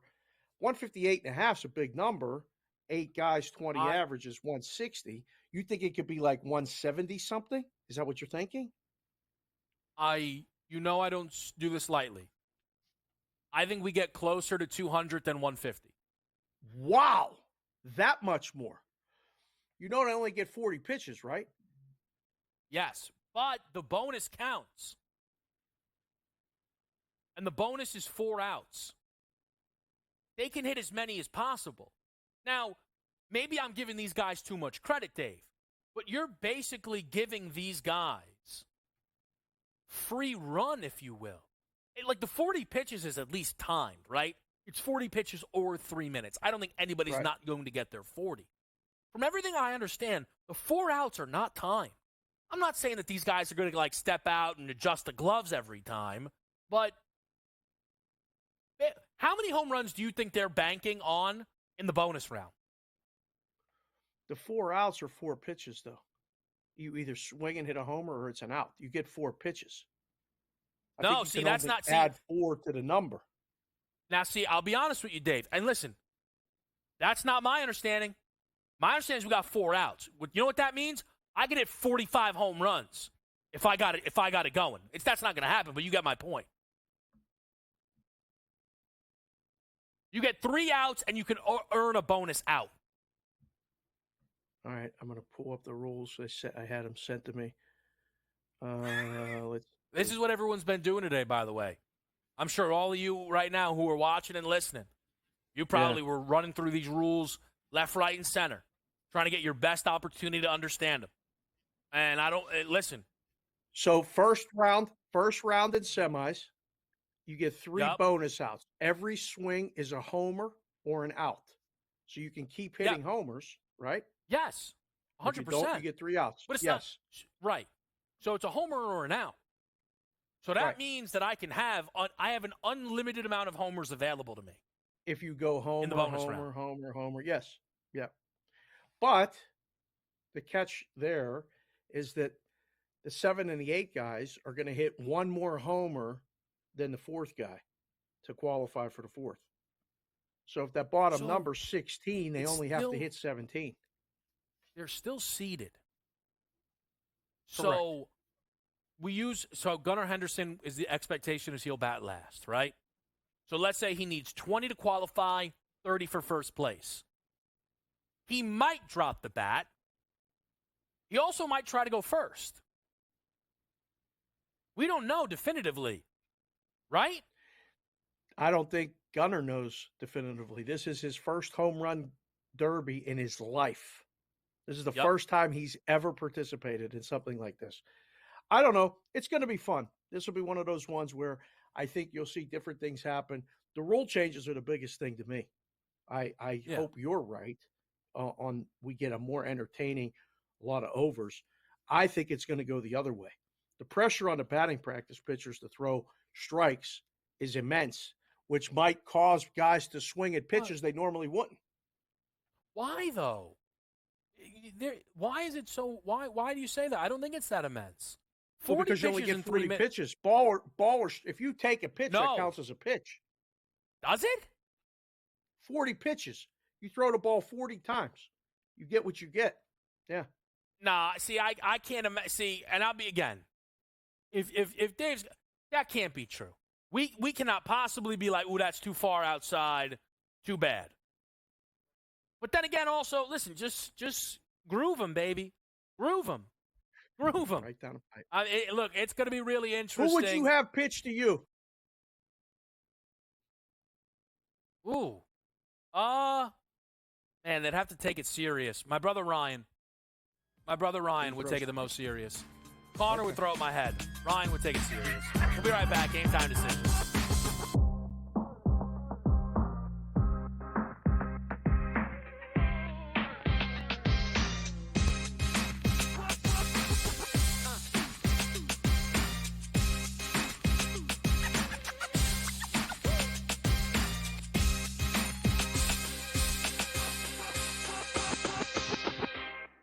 Anyone that's been to a sporting event, the atmosphere before a game, I think Game Time Decisions has that same exact atmosphere. This is our arena. This is what we do. There is going to be an energy to Game Time Decisions that you will feel night in and night out. The excitement you get when you lock your bets in, when you're figuring out what you want to do, we can zone in on the biggest games each night, I want this to be the place that people come to before the games start so they feel as ready as possible to lock in their cards. We are going to hit every single one of those markets that you need to know about. We're going to go through every single thing, and I've got a great team behind me that's going to help me get the job done. There is not going to be a better place, I promise you, than Game Time Decisions to get that new information, react to it, and be able to then bet accordingly. We will have everything at our disposal, and we will use that to our advantage. I'm Kevin Walsh. Tune into Game Time Decisions from 6 to 8 p.m. Eastern on SportsGrid. Will they both make it? Yes. But it has more to do with the fact of the three teams that are not really good at all in Dallas, Washington, and the Sparks, and an Atlanta Dream Team without Ryan Howard that's spiraling out of control. If they can get those two teams, Indiana and Chicago, that's going to be a major boom for ratings. Betting above the rim, only on SportsGrid. It is Canada. Canada is one of those teams that's the darling of the tournament right now. They're still 9-1. To win a tournament, or even to advance far into a tournament like this, you need a bit of good fortune. And it doesn't matter if you're getting the good fortune that Canada has, where they played two matches where they were up a man, or you had the good fortune of Argentina, who's one of the best teams in the world, who just got on the good side of the draw.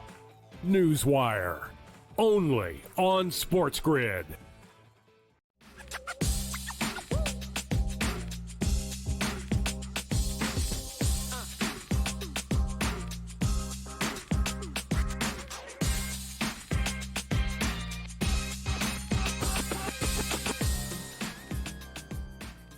All right, we're back with you right here. I will say, now I'm banking more on the bonus helping me, but Dave is right that if they throw balls, that will count.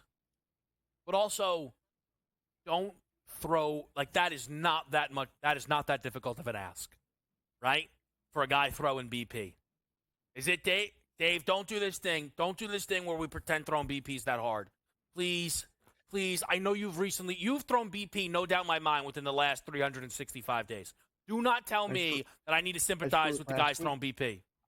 Dave. You get out in front of that national TV audience, big crowd, get a little bit tight if you haven't done it before. Like Bobby Witt is having his brother-in-law do it. Now, his brother-in-law pitched 8 years in the bigs, so he's done this before, right? But he hasn't thrown in a long time. So I know they've practiced. What if they ruin the Derby? What if it's terrible? I hope not. I hope not. Well, if it's terrible, Alonso's going to win. That's right. Like the favorite. Because he's a pro. Yeah. And I'm not just saying this because Kofsky's next to you and probably screaming at you and probably wearing Mets stuff. I mean, this is the Mets' biggest night of the season when the Polar Bear is in the home run derby. This is one of those ones where, look, this is a big deal. 3 above 500. They've had a very good first half. Interesting. I don't know. All right. Currently a playoff team. Did they make the playoffs? They're not making the playoffs. The Mets are. I mean, they're currently a playoff team. Yeah, but there's at the still moment 70 games left. There's still 70 games. Oh, I understand that. They got a positive run differential. It's a lot more than I can say about some other teams. Very true. Very true. No, listen, it's been a good season for the Mets. This is a nice culmination, midsummer classic, home run derby. Alonso wins. If a favorite's going to win, it's him. Like the favorite, unless it's Steph Curry in the NBA shootout, in the three-point shootout, the favorites don't win these things. That's why I like Ozuna. I actually like Witt Jr. too. I think he's live. Yeah, there's a lot of love for Witt. I think he's going to have one of those rounds. If you made me bet one guy, I would bet Garcia, by the way. If you made me bet one guy. Yeah. We've seen home field advantage be a little bit of a power-up. True. They're allowed to cheat. Like Adolis Garcia gets 45 pitches. Well, you're allowed to cheat when you're at home. Right. They call it like a no pitch. You know, like just go ahead. Like no pitch in the softball league. You remember that? Yeah. You guys watching at home still play softball. No pitch. Oh, all right, 42, 43. You're right. I don't know. Are you watching the Summer League? I heard you talking about Summer League. I heard you talking about Yeah. NBA season win total drops, all this Yeah. other stuff. Like, what are you Yeah. doing? There's What do you nobody mean? I gotta looking stay. at that right now. Come on. Well, they put it out. They put it out. Yeah. How Slide it out moved? now while nobody's looking. Yeah, it moved. Yeah. There's numbers are moving, Dave.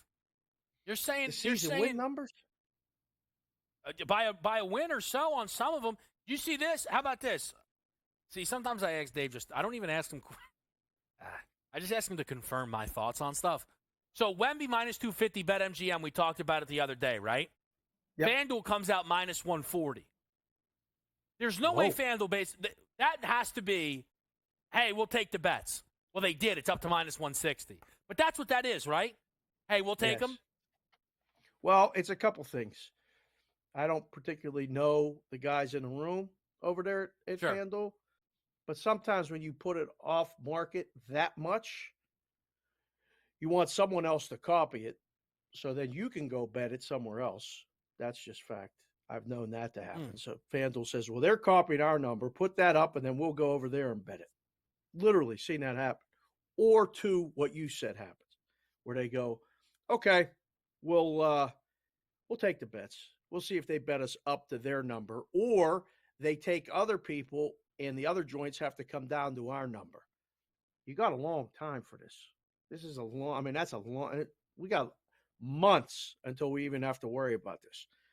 It looks like a big difference between minus 140 and minus 250. It's really, you might get there in 3 moves.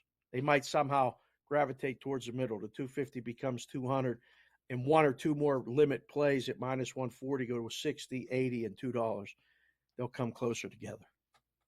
Yeah, I think that's really well said. No, it's great insight, Dave. I think for me, at minus 140, someone I respect today, right? Odds boost minus 108, bet it. The Wemby DPOY, right? I'm not mad at that. I'm not mad at it. Not at all. What I will say, though, is, and this is my biggest takeaway is, if they put it at even money, it would have probably became their biggest awards liability. And I think that they were clearly aware of that. And they just didn't want it. I tend to agree with that without actually, sitting with the guys in the room. I think you're absolutely right. But this is one of those ones.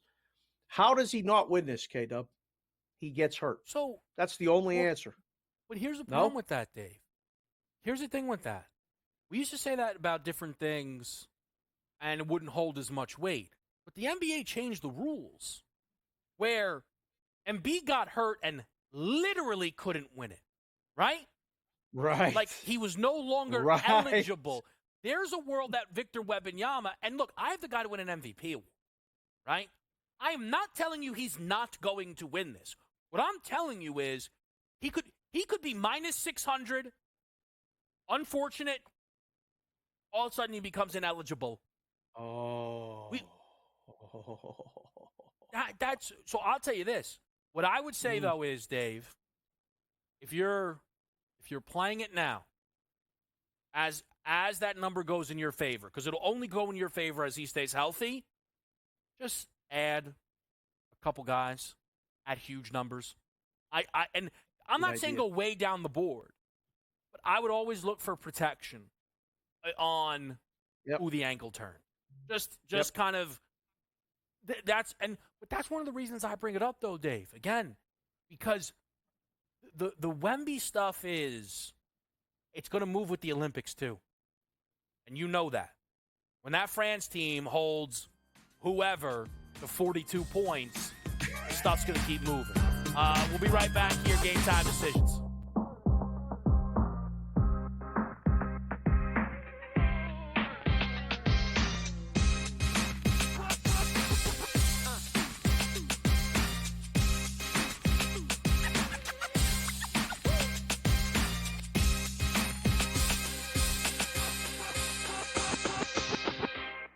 Anyone that's been to a sporting event, the atmosphere before a game, I think Game Time Decisions has that same exact atmosphere. This is our arena. This is what we do. There is going to be an energy to game time decisions that you will feel night in and night out. The excitement you get when you lock your bets in, when you're figuring out what you want to do, we can zone in on the biggest games each night. I want this to be the place that people come to before the games start so they feel as ready as possible to lock in their cards. We are going to hit every single one of those markets that you need to know about. We're going to go through every single thing, and I've got a great team behind me that's going to help me get the job done. There is not going to be a better place, I promise you, than Game Time Decisions to get that new information, react to it, and be able to then bet accordingly. We will have everything at our disposal, and we will use that to our advantage. I'm Kevin Walsh. Tune into Game Time Decisions from 6 to 8 p.m. Eastern on SportsGrid. Will they both make it? Yes. But it has more to do with the fact of the three teams that are not really good at all in Dallas, Washington, and the Sparks, and an Atlanta Dream Team without Ryan Howard that's spiraling out of control. If they can get those two teams, Indiana and Chicago, that's going to be a major boom for ratings. Betting above the rim, only on SportsGrid. It is Canada. Canada is one of those teams that's the darling of the tournament right now. They're still 9-1. To win a tournament, or even to advance far into a tournament like this, you need a bit of good fortune. And it doesn't matter if you're getting the good fortune that Canada has, where they played 2 matches where they were up a man, or you had the good fortune of Argentina, who's one of the best teams in the world, who just got on the good side of the draw. Newswire, only on SportsGrid.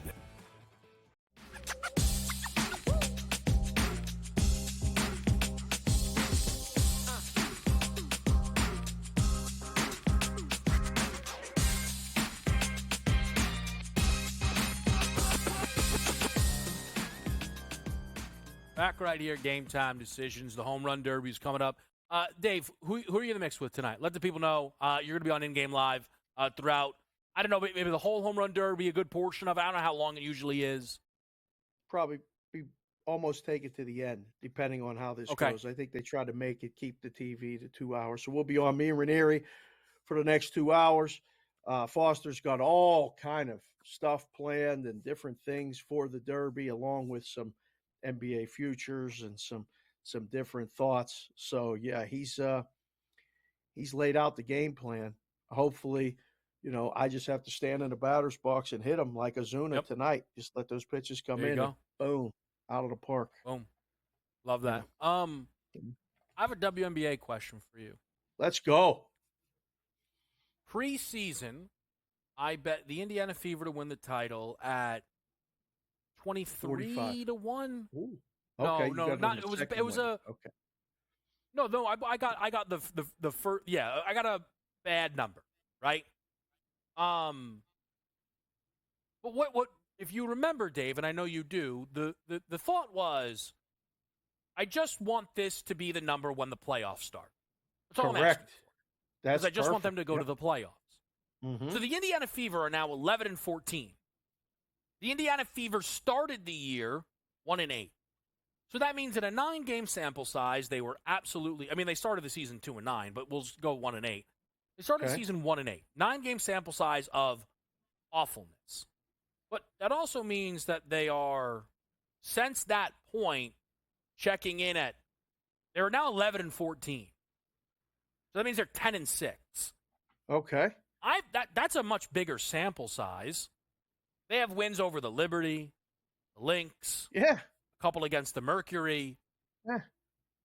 The idea that they're going to play their best basketball by the time we get to the playoffs, I think is going to become the popular opinion. I'm not telling you they're going to win the title this year. But Dave, pick between these two. Phoenix Mercury 25 to 1, Indiana Fever 120 to 1. Well, you don't even have to ask me twice. It's the bigger number. I just need to get in. Phoenix ain't beating them in the West. Phoenix is going to be a bet against in the first round, no matter who they play. No, if they even might catch get in. Phoenix in the standings. Yeah, they're a game off that team. Right. I just think it's surprising that they haven't trimmed the Fever. But I also don't blame anybody who goes, look, man, I'm not betting that. It's not a winner. Like, that's fine. If you don't want to get involved at the midway on a loser, I'm good with that. I really am. That's fine. Yeah. But, you and I have had these discussions. You like to get those tickets, and I tell you that all the time. Well, like, you get the great price. They go in the can the same way the other ones do, too. I mean, those great prices are always fun. They're good to talk about. There will be people that don't want the great price. They don't even want the chance to be involved. I like you to get in the mix. I'm going with you on that one. I mean, give me the 125. It's done. I like being in the mix because, look, at the end of the day, if things break right, we'll get an opportunity. Like tomorrow's National League starter, Paul Skeens. You know, we need Emmanuel Clase to check into the game and strike out the sign. Can we get that? Let me hear you, Cleveland. any move on Manny? Oh, he's still sitting there, folks. Him and Taj Bradley. Come on now.